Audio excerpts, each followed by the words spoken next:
Welcome to 5 Points of Articulation, where I review action figures and then articulate 5 points to help you decide if you want to add that figure to your collection. The 5 points I discuss are packaging, presentation, poseability, playability, and price. I'm Jason, and if you enjoy my content, please like, share, subscribe, do all the YouTube rigmarole.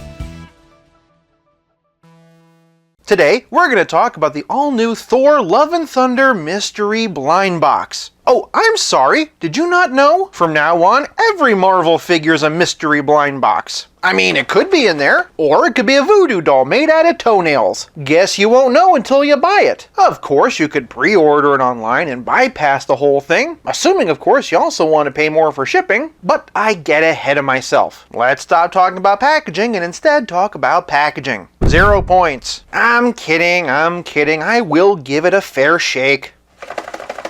You in there? First thing you'll notice is a big picture of the figure. I'll get to that in a minute. Up here we can see her action feature. That action feature being a spinning hammer. Schwing den Hammer! While some people call her Lady Thor in both the movie and comic, she is referred to as Mighty Thor. I like to think of her as She Thor myself, or, just Shore. The label that brings us here today. You care so much, don't you? Barcode for those who want it. Schwing den Hammer on the side. Some more key art up top. And a kinda sorta product shot on the back. Alright, so let's talk about this product shot. It isn't. This is actually a digital render of what the figure should look like under ideal circumstances. Same as this. Look closely. That hand isn't holding anything. You can especially tell by the artificial shadows. What baffles me about this is that they already had an open box design for their deluxe figures. Granted, there's a small amount of plastic, but they couldn't figure out a workaround for that? This $90 pack of figures managed to solve the problem with twine. The real purpose of this box is to get you ready for the windowless Marvel Legends that are on the way. For packaging, I'm giving Mighty Thor 1 whole point. I'm just kidding.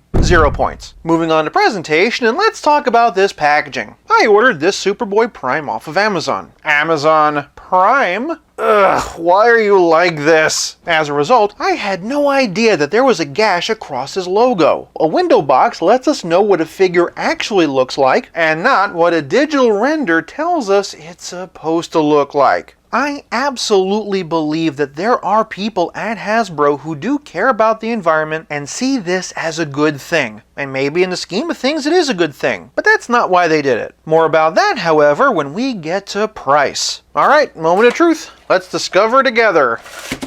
Here's the inside. Anyway, here we go. And yep, there she is. Say, Jane, what have you got behind your back? Oh, nothing. Let me just get her in position so I can measure her. Oh, just stand her up here. Maybe just adjust those legs.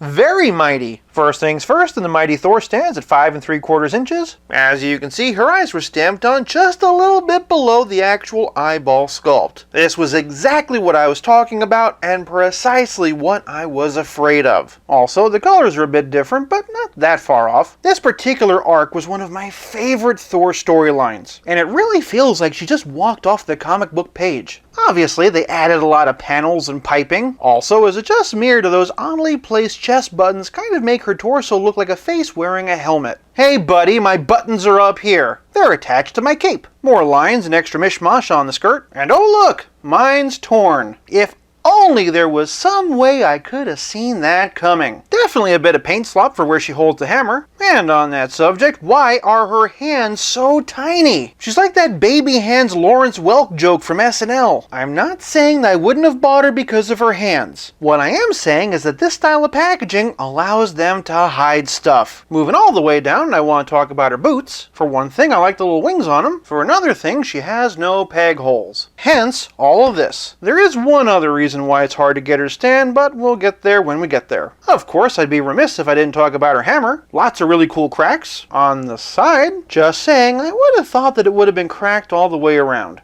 Again, this is a toy meant for littler kids, so I do want to grade on a curve. So with that in mind, for presentation, I'm giving the Mighty Thor 0.5 point. Moving on to poseability, and Thor has 6 points of articulation. Spoiler alert, they're not the 6 points that you would expect. For on the top, and she has a ball jointed head, up and down a little bit, no tilt, but all the way around. Moving on down, and she has swivel shoulders, an elbow swivel in her hammer arm, swivel wrists, and that's it. There is a cut in her leg, but that's not for Poseability, that's for the action feature. If you're just a little kid mashing your toys together, this is probably fine. That said, at least being able to move one of her legs would have been helpful. At the very least, it would have spared me from a lot of this. For Poseability, I'm giving the Mighty Thor half a point. Moving on to Playability, and Thor comes with an action feature. You just squeeze the legs and bam! Oh no! Lex Luthor is invading the Marvel Cinematic Universe on account of he was handy. And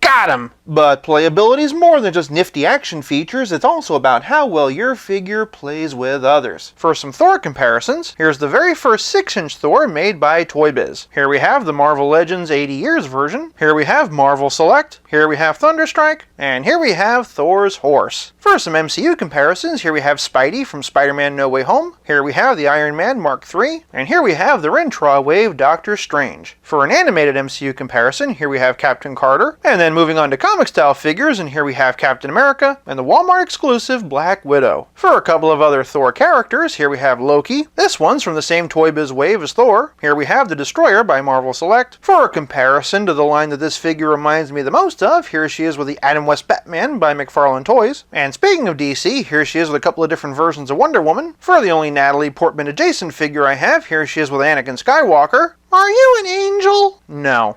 I'm a god. For a relative scale comparison, here she is with Pizza Spidey and the Spectacular Spider-Man. And of course, here she is with Stealth Iron Man. Not to brag, but I have an action feature and posable legs. Whew. I guess that's what I get for daring a god to smite me. If you were hoping to fudge her into your comic book or MCU shelf, I don't really think it's going to work. But as a kid's toy with other figures of this scale, I think she's fine. For Playability, I'm giving the Mighty Thor 1 whole point. This leaves us with nothing left to discuss but the price. I found the Mighty Thor at Target for $15.99. At first I thought this was a price increase, but compared to similar figures, that's actually not the case. That, however, does not mean you aren't paying more. Now, Jason, I hear you say, how am I paying more for less? The packaging. For one thing, plastic bubbles are more expensive than cardboard. Additionally, taking time to arrange items in a bubble and taping them in place takes more labor than this. Long story short, even though this costs you the same, it costs Hasbro less, so you're technically paying more. This problem becomes infinitely clearer when we start talking about the upcoming Marvel Legends. Those figures are going up. If you're a subscriber, you might have seen that I actually did a poll asking you what you thought about this. As of this recording, 280 of you voted. Of that 280, 55% say that you're going to buy everything online, 23% said that you're going to buy things in the store and hope for the best, and 22% of you said you're done. If you're the kind of collector who pre-orders everything anyway, this probably won't affect you, but for people like me who like to see things in the store, it definitely will. And that's to say nothing of the added price of shipping costs. Amazon and Target have free shipping options, but both of them have a very bad track record of canceling orders. If you don't like where things are heading, the best thing that you can do is vote with your wallet. The environment might be part of it, and I do hope that there's a compromise we can find, but I have no doubt that this was a money decision, and ultimately, money talks. For price, I'm giving the Mighty Thor half a point for a grand total of 2.5 out of 5. Did I hit the nail on the head, or am I way off base? Sound off in the comments below. For a couple of other Marvel videos, click here. I'll be back again real soon, but until then, play nice and have fun.